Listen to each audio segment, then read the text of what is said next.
All right, welcome everyone. This is the next in the series on the major arcana. And so tonight we're going to be talking about Key One, the Magician. So this series is based on several works by Paul Foster Case, including Tarot Fundamentals and the 32 Paths of Wisdom. Some of these, the FLO has its own version of Tarot Fundamentals based on a publicly available version of an earlier case lesson series. Or, of course, you can get those through the Builders of the Additive as well. And so there's also in the threshold lessons, there's a summary analysis of the tarot keys and what they mean. So let me give you a moment to just look at the tarot key and just kind of tune into it.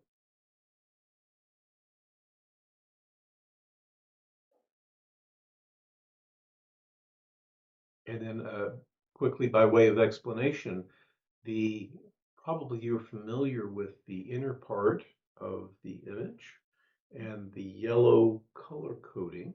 The additional colors on the outside, there are actually 4 color scales, not just the one. We're used to coloring the tarot keys with a border in the king scale, but there are 3 other color scales. And the reason I include them in my meditative image here is that by including the 4 scales, you're not just tapping into the archetypal image, but you're sort of bringing it into physical manifestation. All right, let's talk about the magician. This key represents, among other things, self-consciousness. The Hebrew letter is Beth. It is the first numbered card. The astrological association is Mercury. The faculty of consciousness is attention, and it's called the transparent intelligence in the Sefer Yetzirah. So we're going to talk about all that in more depth, and also we're going to talk about the tarot symbolism for the key. All right, so let's talk about the self-conscious aspect first. That's the normal waking consciousness. It is the initiation of the creative process. It also formulates premises or seed ideas.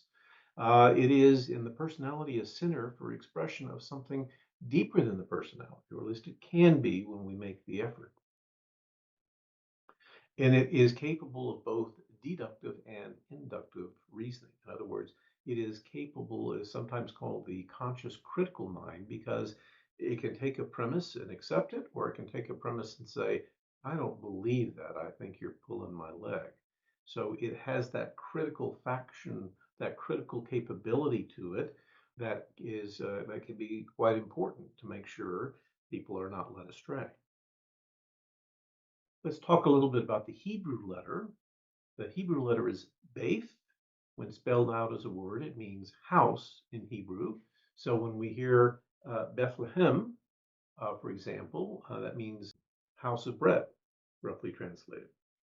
Ancient forms of the letter were represented as an arrowhead.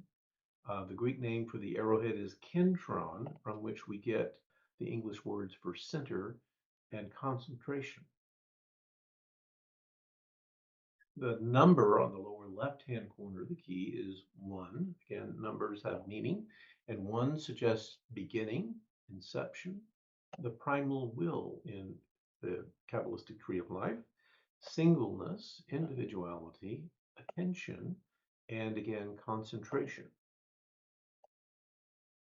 In terms of the astrological attributions, it's associated with Mercury, and as Mercury, the planet, and I guess it's more than just a planet, right? It's an archetypal idea.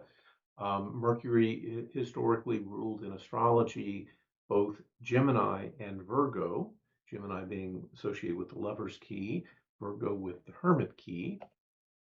And it also had an exaltation in Virgo. So the highest expression of the magician, of focused attention, is in the Virgo key. Those of you who know Virgo natives know that they can be very attentive on rules and procedures, and when they tackle a problem, they can really focus down deep on it and learn everything there is to know about those details, sometimes to the aggravation of people surrounding them. Mercury ruling Gemini, Gemini deals with communication. Gemini natives tend to be very talkative. They're big talkers. They tend to know a little bit about everything and are willing to share what knowledge they have. So they make great talk show hosts, for example, or conversationalists because they love to talk. And they also typically love to read, but it's a different expression of the energy. They typically dig tiny into it. They know a little bit about everything, but not a lot about one thing. Virgos tend to focus deep dive into the details. Gemini tends to skim the surface a bit. Let's talk a little bit about the mythology of Mercury. Mercury was said to be the messenger or herald of the gods. Hermes is the Greek name. Hermes was associated with magic, among other things. Also carried a caduceus, shown in the diagram there. Was also said to be a prankster and inventive genius. Said to be the son of Zeus and a mountain nymph. Mercury had magic sandals that allowed him to fly. He was said to have loaned the sandals to Perseus, as well as the helm of darkness or invisibility. Although I think there are some other versions of the story that suggest the helm of invisibility might have come from Hades. So I think, again, I think there's more than one version of the story, which is not uncommon for the Greek myths. Also said to be the god of thieves, and to have invented boxing, among other things. Finally, and perhaps most interestingly, Mercury was said to have escorted dead souls to Hades. This key also deals with the faculty of attention. Attention is, according to the case, concentration of units of power. He says this attention is a mental force, but it's a real substance as well. He says it requires dispassionate observation. And with that observation of attention, that creative substance, that mental substance, actually flows along with our intention. And therefore, when we give our attention to certain images over time, and particularly when that attention is accompanied with emotion, there you have the foundation of magic. Because images that we energize with our attention, and particularly with strong emotions, have a tendency to manifest in reality. That can be a good thing or it can be a bad thing, depending upon the images you hold. So part of the art of the magician, though, is to be able to see things as they really are. That's the first step. Part of the ability of the magician is also to be able to imagine things as you want them to be, and then allow that image, allow that substance to flow into the image through the act of attention. All right, each of these paths is associated with a particular verse in the book called the Sefer Yetzirah, literally Book of Formation is the translation. It's an ancient Hebrew Kabbalistic text. I will warn you that each of these phrases, it tends to be rather cryptic. It's not something you just read it and say, oh, I've got it. It's something you read and meditate and read again and meditate and read again and meditate. And eventually the meaning becomes clearer to you. The 12th path is called the intelligence of transparency because the image of that phase of Gedula, literally of that wheeling of Gedula, which is the source of vision in those who behold apparitions. Again, you might have to meditate on this a little bit, but there are some things that we can do to help unravel the mysteries of these passages. So the Hebrew term for intelligence of transparency is sekel bahir, and there's the spelling. So the Hebrew letters sum to 567, which corresponds to the following words by gematria. The Hebrew word for firstborn, the Hebrew word, proper name, scorpion rise. Interesting, the scorpion rise suggests a connection perhaps to the death key, the Scorpio key. And then the firstborn, obviously, there's a number of associations with that, including the Old Testament in terms of the plagues of Egypt. Let's also break down the not just the entire phrase, but the adjective and see what numbers we get. The Hebrew word bahir sums to 217. So bahir is translated as bright or shining. Also razi, leanness or secret, and the Hebrew word for the air, temple or palace, food, a bee, and the navel. So the navel is kind of interesting. When we get to key 15, there is an image of the emblem of Mercury over the navel on the devil key. So that is kind of an interesting hint that we can look to later in the course as we get to that. So the bright or shining suggests perhaps something coming through this path. And the temple or palace suggests perhaps something that we're doing or something that we're building as part of our knowledge of the esoteric sciences. Well, again, the endeavor isn't necessarily to answer all the questions that arise from the gematria analysis, but to arise those images so that they percolate a bit as we continue with our examination of the key. Let's look a little bit at the tarot symbolism now. Obviously, the magician has his wand. The wand, in this case, he's raising it over his head. At the level of his hand, there's a symbol for infinity, and the rod is obviously it's a symbol of a certain type of force, but it's white, it's purified, and it's at the level of that infinity center, kind of where the infinity sign is. It corresponds with in Eastern mysticism. There's the highest of the top of the crown chakra is right in that location. And so when we talk about in the pattern on the threshold, tapping into the primal will to good, that's kind of what's hinted at here, is the highest thing that the magician can do is tap into that primal will to good, tap into that infinite spiritual source of power, and then bring that through the personality to energize patterns below the level of the conscious mind that he's pointing to with his left hand. So the headband suggests some spiritual awareness. The white garment again suggests spirit, and yet he's also got the red robe, which suggests the spirit, but wearing a physical organism. He seems to be aware of both. The house of roses, and we've got an arbor of roses above. Again, Baith means a house. So roses is connected because there's a sort of a five pattern embedded in the roses. It suggests the house of the senses. And the table, of course, would represent the field of attention, and in particular, the interface with the unconscious mind, and also the same with the garden. Images put into the garden grow, just like images energized by the mind will grow in the unconscious mind. The tools are the classic tools of the magician, representing the four elements, right? The sword, the wand, the pentacle, and the cup. Again, representing different facets of consciousness. The lilies represent sacred knowledge. The roses, of course, typically represent also desire and the senses.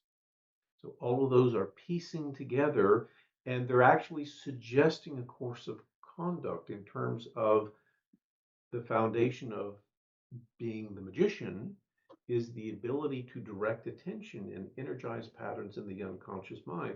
And to really do it well, you're not just using the personal energy to energize those images, you are reaching above your head and tapping into that divine, limitless source, bringing it through the personality to energize patterns in the unconscious. And when you align yourself with that divine primal will to good, bring it through, and use that power to energize patterns, they tend to manifest very quickly. All right, let's talk briefly about the position of this path on the tree of life. It connects Kether and Bina in the upper left-hand corner. The supernal unity of Kether with the Divine Mother in Bina. It directs the limitless light into form. All right, let's talk also cases very popular of looking at the tarot trumps in a form he calls the tarot tableau. That is, all 22 of the major arcana. The Fool kind of sets up and apart, and then past that, the next 21 keys, starting with the Magician, form 7 columns with 3 rows. So the top row is going to be the principle, the middle row is the law or agency, the lowest row is the condition or effect. So the first stage of spiritual development, according to Case, is this first column, which he refers to as bondage. His explanation is the attention of the self-conscious mind plus the law of suggestion as applied by the masses leads to a condition of bondage where we're stuck in the physical and we don't understand levels above and beyond the physical plane. There's an idea that if you don't sort of consciously create from your courage, you unconsciously create from your fears. Fear is something that you don't want, but because the unconscious mind doesn't really understand the negatives, you hold an image of something dreadful and then pour attention into it. And so you tend to create from your fears unless you take your fate in hand and make a conscious decision to create from your courage the world you want to live in. Let's talk also a little bit about the cube of space. The cube of space is an alternative way of expressing the various potencies of the Hebrew letters and how they relate. So the planets are double letters, and they correspond to the 6 outer faces of the cube as well as the center. And so Mercury, Beta, is a Hebrew double letter, and so it's associated with the planet, but in particular the top face of the cube. The top surface suggests the conscious mind, and as its opposite then on the cube is going to be the High Priestess, the next in the series, which would represent the unconscious mind.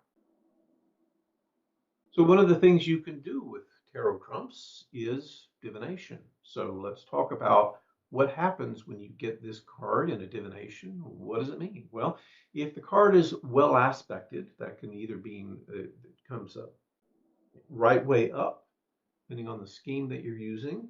There are other schemes where you look at the card in the context of the keys around it. And so if in the context of your divination it is well aspected, Mercury deals with communication, intellect and concentration, skill or logic, willpower or influence, resourcefulness, inspired action. Reversed or poorly aspected, it can suggest trickery, deception, manipulation, or planning or lack of clarity. So one of the things I like to put in here is examples of the card in film. And so, of course, the obvious answer here is the Harry Potter series. Harry Potter and the Sorcerer's Stone is the first movie, but of course, there's an entire series of, what I guess, 8 movies. And of course, I've got another lesson series on those. But the first one, the Sorcerer's Stone, is the start of it. And early in the movie, they tell him, Harry, you're a wizard. So it seems a natural fit for the key. Another thing that you can do with these keys, of course, is use them in meditation. So a meditational use is looking at the key, meditating on it in order to accentuate or develop for a particular purpose, a particular aspect of your personality. So, for example, if you need to enhance concentration, focus your attention, prepare for a test, prepare for an activity that requires concentration and skill, or you need to enhance your communication skills. These are all good uses for the magician key. All right, and with that, I'll give you a final look at the key again in this meditative construct that I've put together, and then we'll wrap things up